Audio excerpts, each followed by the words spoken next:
दोस्तों नमस्कार, मैं एडवोकेट अद्वैत चौहान वकील पत्र यूट्यूब चैनल पर आप सभी का स्वागत है। बहुत दिनों के बाद हम आज लाइव कर रहे हैं। दोस्तों आज का जो वीडियो है वो बहुत ही इंपॉर्टेंट है। जिन लोगों का टाइटल पहले रजिस्टर्ड हो चुका है, जो आरएनआई की पुरानी वेबसाइट थी उस पर उनका टाइटल वेरीफाई हो चुका है, लेकिन उनका रजिस्ट्रेशन अब तक नहीं हुआ है, उन सभी पत्रकारों के लिए, सभी संपादकों के लिए आज का वीडियो बहुत ही इंपॉर्टेंट है, क्योंकि उसके लिए एक टाइमलाइन जो डेट है, लास्ट डेट उनके लिए आ चुकी है। उसके बारे में मैं आज के वीडियो में बताने वाला हूं।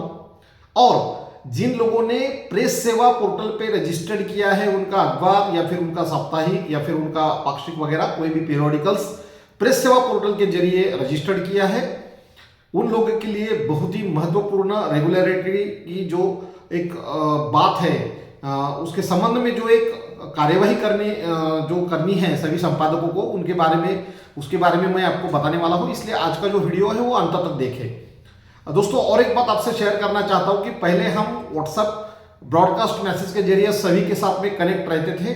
जो अपडेट्स है, पूरे जो अपडेट्स आते थे प्रेस सेवा पोर्टल पे, वो सभी अपडेट्स, वो सभी एडवाइजरी मैं आपके साथ शेयर करता था व्हाट्सएप ब्रॉडकास्ट के माध्यम से। लेकिन आपको पता होगा कि व्हाट्सएप ने अभी प्रतिबंध लगाया है ब्रॉडकास्ट मैसेज पे, तो इसलिए मैं आपको मैसेज वो शेयर नहीं कर पा रहा हूं। तो इसके लिए हमने एक सोल्यूशन निकाला है।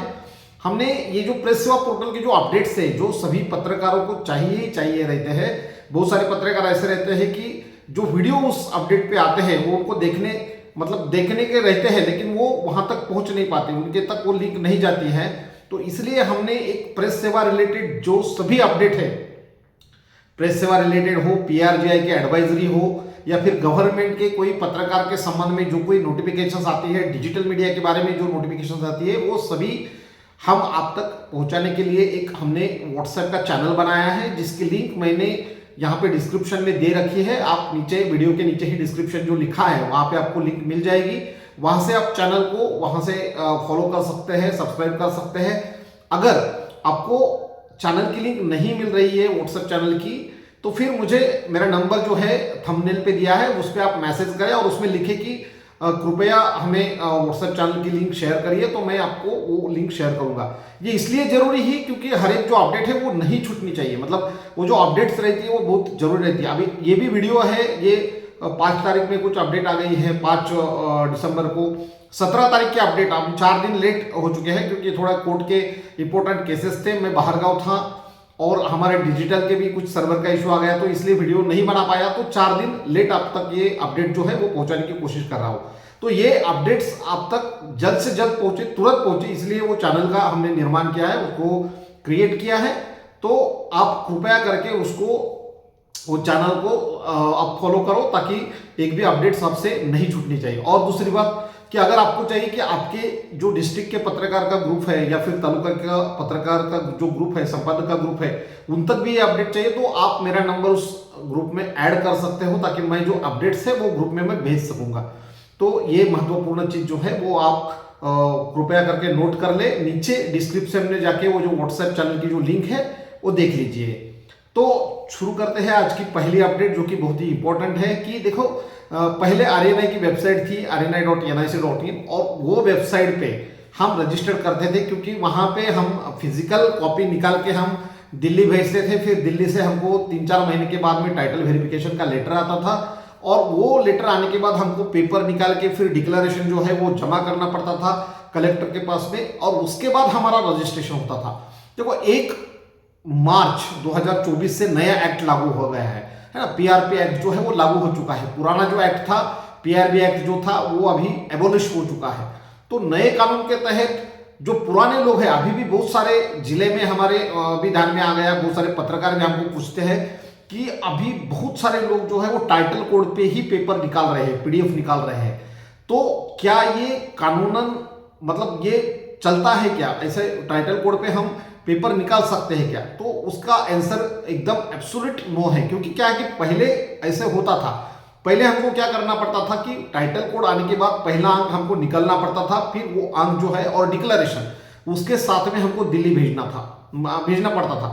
अभी ये पूरे बदलाव हो गए, नए कानून में ऐसा कुछ भी नहीं है। नए कानून में अगर आप टाइटल कोड पे न्यूज़पेपर प्रिंट कर रहे हो या फिर पीडीएफ चला रहे हैं, तो ये दंडनीय अपराध है। तो कृपया ऐसा ना करें। आप जो है वो जो टाइटल कोड है उस पर पेपर ना निकालें। उसको रजिस्टर्ड करने के लिए अभी गवर्नमेंट ने लास्ट मतलब पीआरजीआई प्रेस सेवा पोर्टल ने अभी उसको लास्ट जो टाइमलाइन है वो दे दी है। वैसे तो वो जुलाई 2025 तक ही उन्होंने बोला था कि पूरे जो पुराने टाइटल है उसको आप रजिस्टर्ड करें, लेकिन अभी उन्होंने और वो जो मुदत है, वो जो समय है वो थोड़ा बढ़ा के 31 दिसंबर तक उन्होंने दे दिया है।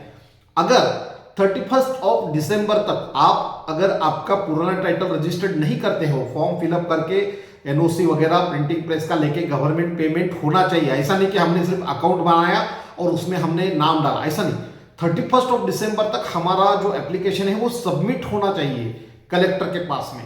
तो वो सबमिट अगर नहीं होता है तो हमारा जो टाइटल आ चुका है जिसको हमने रजिस्टर्ड नहीं कर दिया है वो टाइटल दूसरों के लिए खुला हो जाएगा। फिर तुम ऐसा नहीं बोल पाओगे कि भाई वो तो मेरा टाइटल था, फिर अभी ये इसने कैसे क्या ले लिया, क्योंकि गवर्नमेंट में सीधा सीधा जो नोटिफिकेशन जो एडवाइजरी आई है उसमें उन्होंने सीधा सीधा लिख दिया है, तुमको इतना सारा समय दे दिया है, जुलाई से लेके अभी और 6 महीने उसको एक्सटेंशन दे दिया है। तो अभी 31 दिसंबर तक जितने भी आपके परिचित जो लोग हैं प्रेस सेवा पोर्टल में जाके उसको रजिस्टर करो। अगर आपको कोई भी दिक्कत है तो आप उससे कांटेक्ट कर सकते हैं। लगभग 2 महीने में, मतलब आपने फॉर्म भरने के बाद 2 महीने के अंदर अंदर आपका रजिस्ट्रेशन सर्टिफिकेट आता है। तो इसलिए ये इग्नोर ना करें। जिसके पास अभी भी टाइटल कोड है या फिर जो लोग अभी भी टाइटल कोड पे ही अखबार निकाल रहे हैं, जो कि दंडनीय अपराध है, उन सभी लोगों के लिए ये सूचना है कि अपना जो टाइटल है उसके लिए गवर्नमेंट ने अभी और एक चांस दे दिया है, उसको एक्सटेंड कर दिया है डेट को 31 दिसंबर, मतलब अभी 10 दिन और बाकी है। 10 दिन में तुम उसको रजिस्टर्ड कर सकते हो। 10 दिन में तुमने प्रिंटिंग प्रेस की एनओसी लेके वो फॉर्म की गवर्नमेंट फीस वगैरह भर के वो सबमिट होना चाहिए 31 दिसंबर को। ये बहुत ही इंपॉर्टेंट है, क्योंकि अगर 31 दिसंबर को आपने उसको अप्लाई नहीं किया, आपने रजिस्टर्ड के लिए फॉर्म नहीं भरा, तो 1 जनवरी को आपके जिले में का कोई भी पत्रकार या फिर आपका परिचित कोई भी पत्रकार जिसको पता है कि आप टाइटल कोड पे ही पेपर निकाल रहे हो, आपका रजिस्ट्रेशन नहीं हो चुका है, वो सेम टाइटल के लिए अप्लाई कर सकता है। तो ये पत्रकार मित्र जो है उनके लिए बहुत ही इंपॉर्टेंट न्यूज है, बहुत ही इंपॉर्टेंट अपडेट है। आप जल्द से जल्द ये जो है वो कार्यवाही करें। अगर उसमें आपको कोई भी दिक्कत आती है तो मुझसे संपर्क कर सकते हैं। रजिस्ट्रेशन के लिए आपको आपका आधार कार्ड, पैन कार्ड, एक फोटो, एक ईमेल आईडी और जो नॉमिनी आपको रखना है उस नॉमिनी का पैन कार्ड, इतने ही डॉक्यूमेंट चाहिए। गवर्नमेंट की फीस जो है वो 1000 रुपये है। हमारी कंसल्टेशन फीस हम 5000 रुपये लेते हैं। प्रिंटिंग प्रेस के बारे में भी अगर आपको दिक्कत आती है तो उसके लिए भी हमने बहुत सारे जिले में की जो प्रिंटिंग प्रेस है उनके साथ में हमने टाइप कर चुके हैं। वो वहां से आपको एनओसी भी मिल जाएगी। और एक सबसे इंपॉर्टेंट बात है कि बहुत सारे लोग हमको कॉल करके पूछते हैं कि सर कृपया करके जो प्रिंटिंग प्रेस की एनओसी है उसका फॉर्मेट दीजिए। तो दोस्तों ऐसा कोई फॉर्मेट नहीं है, ये पूरी प्रोसीजर डिजिटल है। नया जो कानून है उसमें सिर्फ एक ही फिजिकल डॉक्यूमेंट लगता है और वो भी डॉक्यूमेंट जो हार्ड कॉपी है वो तुम्हारे पास ही रहती है और वो डॉक्यूमेंट है आपका एफिडेविट। वो एफिडेविट आपको 100 रुपए के स्टैंप पे बनाना पड़ता है, उसका फॉर्मेट हम आपको देते हैं और वो सिर्फ आपको प्रिंट करके नोटरी करके हमको सिर्फ फोटो भेजने पड़ते हैं। ओरिजिनल डॉक्यूमेंट जो है वो तुम्हारे पास ही रहता है।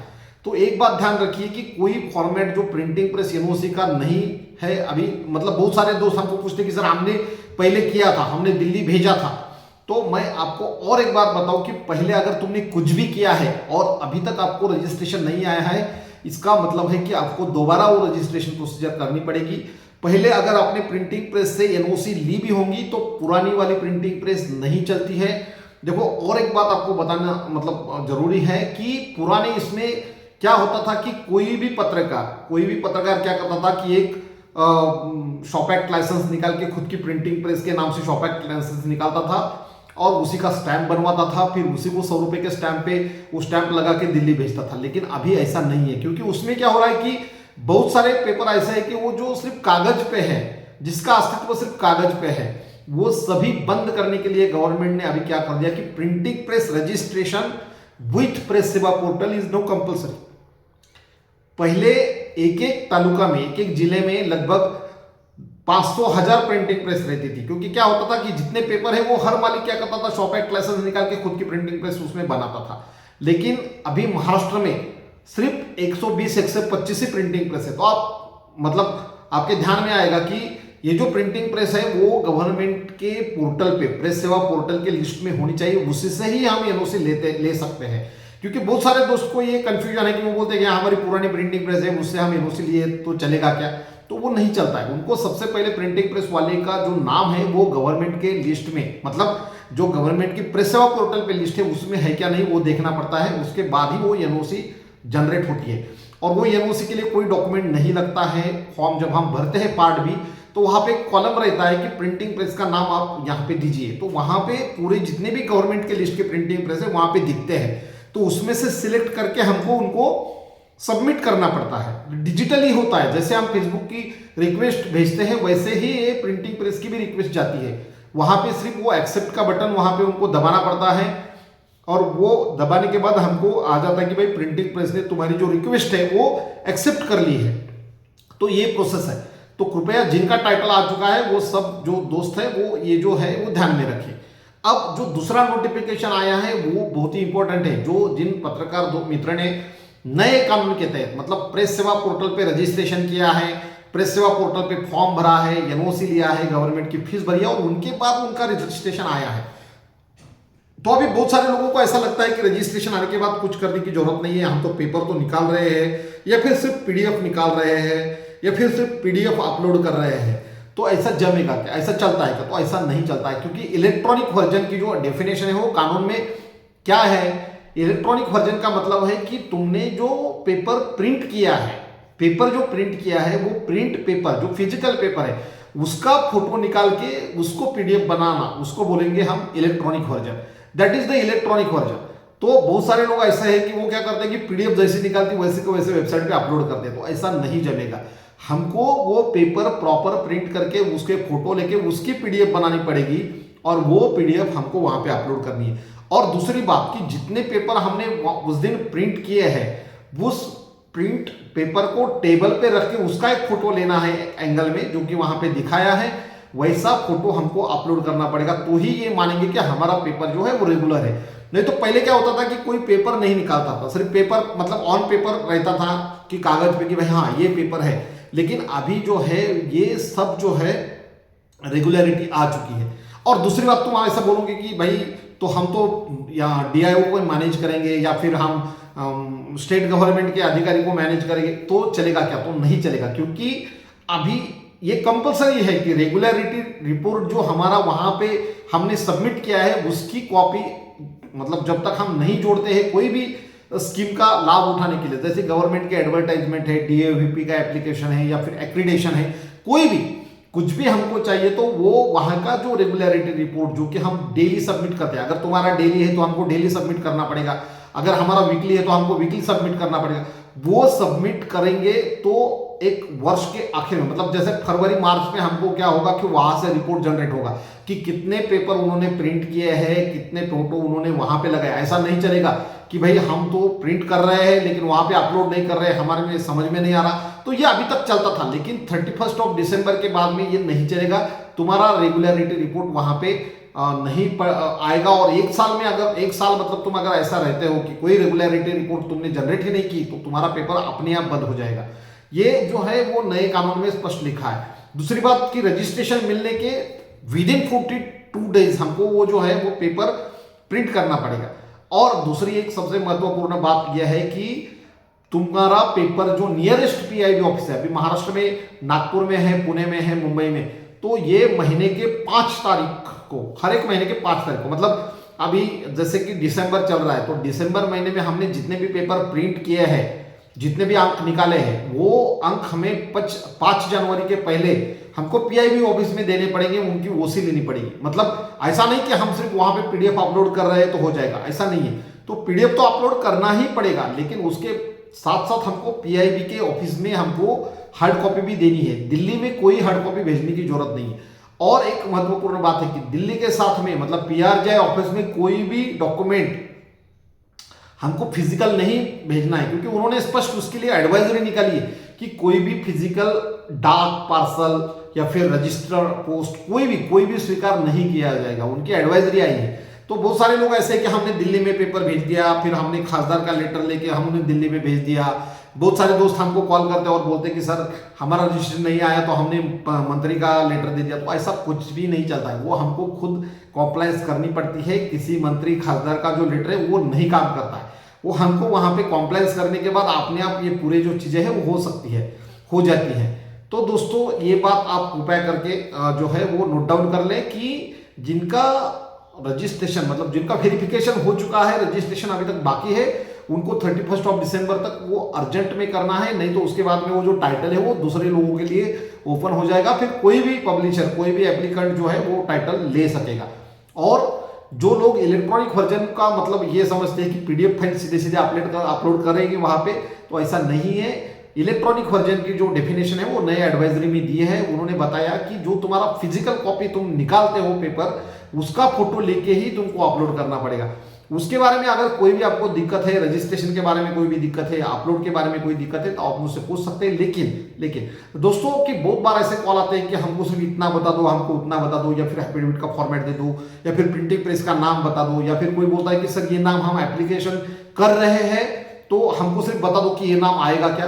तो मैं आपको एक बात बताना चाहता हूं कि नो फ्री कंसल्टेशन अवेलेबल, कोई भी फ्री कंसल्टेशन मेरे पास अवेलेबल नहीं है। आपको थोड़ा बुरा लगेगा, लेकिन दोस्तों मेरा जो टाइम है वो कोर्ट में जाता है, मुझे बाकी के बहुत सारे काम रहते हैं, इसलिए कोई भी फ्री कंसल्टेशन के लिए आप कृपया उम्मीद ना रखें। मैं कोई भी कंसल्टेशन जो है उसको फ्री में नहीं करता हूं, उसके लिए चार्ज लगते हैं। भले ही आपको कंसल्टेशन फीस में थोड़ा सहूलत मिलेगी, लेकिन फ्री कंसल्टेशन जो है वो अवेलेबल नहीं है। दूसरी बात कि बहुत सारे लोग ऐसे मतलब अभी कुछ कमेंट भी आ चुके हैं कि हमारे पेपर को डिले हो रहा है, या फिर हमारा एप्लीकेशन भरा नहीं, अभी तक बहुत दिन हो गए। तो दोस्तों आपने जो नाम भेजे हैं वो नाम जो है वो वहां पे नहीं आते हैं। हम बहुत बार ये पहले भी वीडियो में बता चुके हैं कि कोई भी पेपर के लिए सबसे महत्वपूर्ण होता है उसका जो रजिस्ट्रेशन जो नाम है वो चेक करना पड़ता है। अगर वो नाम आने की संभावना है तो ही हम फॉर्म भरते हैं। लेकिन बहुत सारे दोस्त ऐसे रहते हैं कि नहीं हमको यही नाम चाहिए, यही नाम से भरो। तो फिर क्या होता है, 2-3 महीने के बाद वो पेपर वहां से रिजेक्ट होता है, फिर प्रोसेस पहले से करनी पड़ती है। तो इसलिए थोड़ा डिले जो है वो चलेगा। नाम यूनिक भेजना पड़ता है। नाम के बारे में मैंने एक स्पेशल वीडियो किया है, आप जाके ढूंढ लीजिए वकील पत्र पे, कौन सा नाम चलता है कौन सा नहीं चलता है, ये सब वहाँ पे इंफॉर्मेशन दे चुकी है, मतलब दे दिए है मैंने। अगर आपको कोई भी प्रश्न है, समस्या है, तो आप मुझे यहाँ पे कमेंट करके बोल सकते हो। और जल्दी हम एक नया वीडियो जो है वो बनाएंगे, एक संगठन के बारे में जो वीडियो है वो जल्दी बनाएंगे। तब तक के लिए धन्यवाद, मिलते हैं, जल्दी मिलते हैं।